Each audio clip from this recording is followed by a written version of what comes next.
नमस्कार, स्वागत आहे तुमचं माझ्या यूट्यूब चॅनलमध्ये, ज्याचं नाव आहे स्वामी भक्ती मराठी. लवकरच मार्गशीर्ष महिन्याला सुरुवात होत आहे. तर दिवाळी झाल्यानंतर येतो तो मार्गशीर्ष महिना. तर मार्गशीर्ष महिन्यामध्ये व्रत केले जाते. तर मार्गशीर्ष महिन्यातील प्रत्येक गुरुवारी उपवास करून माता लक्ष्मीची पूजा केली जाते, सेवा केली जाते. तर हे व्रत अगदी कोणीही करू शकतं. मार्गशीर्ष महिना हा कधीपासून सुरू होत आहे आणि यावर्षी मार्गशीर्ष महिन्याचे किती गुरुवार आलेले आहेत, त्यासोबतच पूजा मांडणी कशी करावी, उत्तर पूजा कशी करावी, नियम काय, उद्यापन कसे करावे, तर याबद्दलची संपूर्ण माहिती आपण या व्हिडिओमध्ये बघणार आहोत. तर व्हिडिओ स्किप न करता संपूर्ण बघा आणि जे कोणी नवीन असेल या चॅनलवरती तर सबस्क्राईब करा. तर बघा, मार्गशीर्ष गुरुवारचे व्रत केल्याने काय होते, तर बघा, यामुळे माता लक्ष्मीची कृपा आपल्याला लाभावी, तिने आपल्या घरामध्ये सतत वास करावा, आपला संसार सुखाचा आणि समाधानाचा चालावा, आपल्या आयुष्यात कुठल्याही अडचणी येऊ नये म्हणून आपण हे गुरुवारचे व्रत केले जाते. तर हे व्रत जर आपण मनोभावे केले तर नक्कीच त्याचे फळ आपल्याला या व्रताचे फळ मिळते. तुमच्या आयुष्यामध्ये कुठल्याही प्रकारचे संकट, दुःख चालू असतील, नोकरीबाबत किंवा म्हणजेच नोकरी न मिळणे, मूलबाळ न होणे, कर्जाचा डोंगर आहे तुमच्यावर, घरामधील भांडणे, तर कुठल्याही प्रकारच्या समस्या असतील तर त्या निघून जाण्यासाठी मार्गशीर्ष महिन्यातील गुरुवारचे हे व्रत अगदी फायदेशीर ठरू शकतात. तर बघा, या व्रताची सुरुवात मार्गशीर्ष महिन्यातील पहिल्या गुरुवारी करून शेवटच्या गुरुवारी उद्यापन केले जाते. जर मार्गशीर्ष महिन्यामध्ये तुम्हाला जमलं नाही तर कोणत्याही महिन्यातील पहिल्या गुरुवारपासून या व्रताची सुरुवात करून शेवटच्या गुरुवारी सांगता करू शकता. तर मराठी महिने, तर बघा, पौष महिन्यामध्ये किंवा इतर कोणत्याही मराठी महिन्यामध्ये तुम्ही या व्रताची सुरुवात करून हे व्रत तुम्ही करू शकता. तर बघा, मार्गशीर्ष महिना कधी सुरू होतो आहे, तर बघा, 2 डिसेंबर 2024 वार सोमवार. तर या दिवसापासून मार्गशीर्ष महिन्याला सुरुवात होत आहे आणि त्यानंतर पहिला मार्गशीर्ष गुरुवार हा 5 डिसेंबर 2024ला आलेला आहे.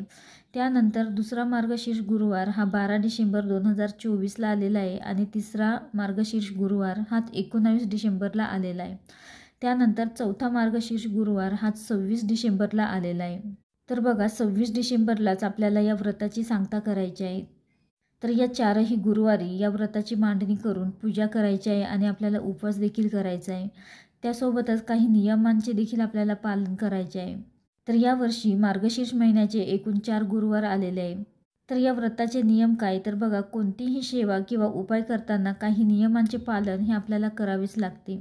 तर बघा, या प्रत्येक गुरुवारी आपल्याला सकाळी लवकर उठायचे आहे आणि आपल्या संपूर्ण घराची आपल्याला स्वच्छता करायची आहे. आपली रोजची देवपूजा करून त्यानंतर आपल्याला या पूजेची मांडणी करायची आहे. त्यासोबतच हे व्रत करत असताना आपल्याला फळं खाऊनच हे व्रत करायचं आहे. मार्गशीर्ष महिन्यातील आपल्याला प्रत्येक गुरुवारी आपल्याला पूजा करून दुसऱ्या दिवशी त्याची उत्तर पूजा करायची असते. त्यासोबतच या 4 गुरुवारमध्ये जर तुम्हाला काही अडचण आली किंवा मासिक धर्म आला तर शेजारच्यांकडून तुम्ही ही पूजा मांडून घेऊ शकता आणि स्तोत्रमंत्र हे तुम्ही श्रवण करू शकता.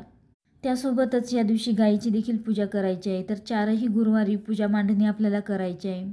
तर पूजा मांडणी कशी करावी, तर बघा, एक चौरंग किंवा एक पाट आपल्याला घ्यायचा आहे आणि ज्या ठिकाणी आपल्याला पूजा मांडायची आहे तर त्या ठिकाणची जागा आपल्याला स्वच्छ करून घ्यायची आहे. त्यानंतर चौरंग किंवा पाट घ्या आणि त्यावरती आपल्याला लाल किंवा पिवळं किंवा केशरी वस्त्र टाकायचं आहे आणि त्यानंतर त्यावरती आपल्याला तांदळाने किंवा गव्हाची रास घालून त्यावर आपल्याला कलश स्थापन करायचा आहे. तर बघा, एक तांब्या घ्यायचा आहे, त्यामध्ये स्वच्छ पाणी घेऊन त्यामध्ये 1 रुपयाचं नाणं, हळद, कुंकू, अक्षता, एक सुपारी टाकायची आहे आणि त्यासोबतच कलशावर कुंकवाने आपल्याला एक स्वस्तिक काढून उभ्या रेषा देखील आपल्याला संपूर्ण तांब्यावरती खालून वरती अशा ओढायच्या आहेत. त्यासोबतच त्या तांब्यामध्ये आपल्याला खाऊची पानं, विड्याची पानं किंवा आंब्याची 5 पाने ठेवून त्यावरती आपल्याला एक पाण्याने भरलेला एक नारळ शेंडीवरती करून आपल्याला ठेवायचा आहे. त्यानंतर एक दिवा प्रज्वलित करून घ्यायचा आहे आणि त्यानंतर तुमच्याकडे माता लक्ष्मीची मूर्ती किंवा फोटो असेल तर तो आपल्याला या पूजेमध्ये ठेवून त्या फोटोला हळद, कुंकू, अक्षता अर्पण करायचे आहे. त्याआधी आपल्याला गणपती बाप्पांची देखील स्थापना करायची आहे. तर गणपती बाप्पांची मूर्ती किंवा गणपती बाप्पा स्वरूप तुम्ही एक सुपारी घेऊन त्यावरती अभिषेक घालून आपल्याला गणपती बाप्पांना स्थापन करायचं आहे. त्यांना हळद, कुंकू, अक्षता अर्पण करून फुलं अर्पण करायचं आहे आणि त्यासोबतच गुळ खोबऱ्याचा नैवेद्यही दाखवायचा आहे आणि त्यानंतर माता लक्ष्मीच्या मूर्तीला किंवा फोटो असेल तर त्याची पूजा करायची आहे. कलशाची देखील आपल्याला पूजा करून घ्यायची आहे. त्यानंतर 2 खाऊच्या पानांवरती आपल्याला एक सुपारी, हळकुंड, बदाम, खारीक हे आपल्याला ठेवून त्याची देखील आपल्याला पूजा करायची आहे. त्यासोबतच 5 प्रकारचे 5 फळंही ठेवायचे आहे किंवा एकच प्रकारातले पण 5 फळं आपल्याला ठेवायचे आहेत. त्यानंतर धूपदीप लावून ओवाळून घ्यायचं आहे आणि त्यानंतर आपल्याला महालक्ष्मी महात्म्य तर हे पुस्तक असेल तर त्या पुस्तकातील आपल्याला कथा वाचायची आहे. तर ही कथा तुम्ही सकाळी किंवा संध्याकाळी देखील वाचू शकता आणि त्यानंतर आपल्याला आरती करायची आहे गणपती बाप्पांची आणि माता लक्ष्मीची आरती करायची आहे. तर अशीच पूजा आपल्याला 4ही गुरुवारी करायची आहे आणि शेवटच्या गुरुवारी आपल्याला या पूजेची सांगता करायची आहे, उद्यापन करायचं आहे. तर उद्यापनासाठी आपल्याला 7 सवाष्ण स्त्रियांना बोलवायचं आहे आणि त्यांची पूजा करायची आहे. त्यांना हळद कुंकू अक्षता अर्पण करून त्यांना आपल्याला महालक्ष्मी महात्म्य तर हे पुस्तक एक देऊन आणि त्यासोबतच एक फळ आणि त्यावर थोडेसे तांदूळ देऊन आपल्याला त्यांना हे द्यायचं आहे आणि त्यासोबतच काहीतरी गोडाचा पदार्थ देखील बनवायचा आहे आणि तो त्यांना खाऊ घालायचा आहे. त्यानंतर शुक्रवारी आपल्याला उत्तर पूजा करायची असते. तर सकाळी सर्व साहित्य उचलून घ्यायचं आहे. पानं फुलं असतील तर ते निर्माल्यामध्ये टाकायचं आहे आणि फळं हे तुम्ही प्रसाद म्हणून घरात देखील खाऊ शकता. आणि गणपती बाप्पांची मूर्ती आणि त्यासोबतच जो आपण माता लक्ष्मीचा फोटो किंवा मूर्ती घेतलेली आहे तर ती देवघरामध्ये स्थापन करायची आहे. आणि जे हळकुंड, सुपारी, खारीक ते जे आपण ठेवलेले आहे तर ते 4 गुरुवार आपण तेच वापरायचं आहे आणि शेवटच्या गुरुवारी ते आपल्याला निर्माल्यामध्ये टाकायचं आहे. तर अगदी अशी साध्या आणि सोप्या पद्धतीने आपल्याला ही पूजा करायची आहे.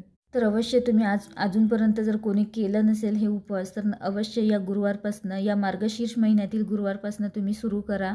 नक्कीच तुमच्या घरामध्ये ज्या काही अडचणी, समस्या असतील तर त्या कमी होऊन तुमच्या घरामध्ये धन, धान्य, ऐश्वर्य कायम टिकून राहील. माता लक्ष्मी तुमच्या घरामध्ये अखंड वास करेल.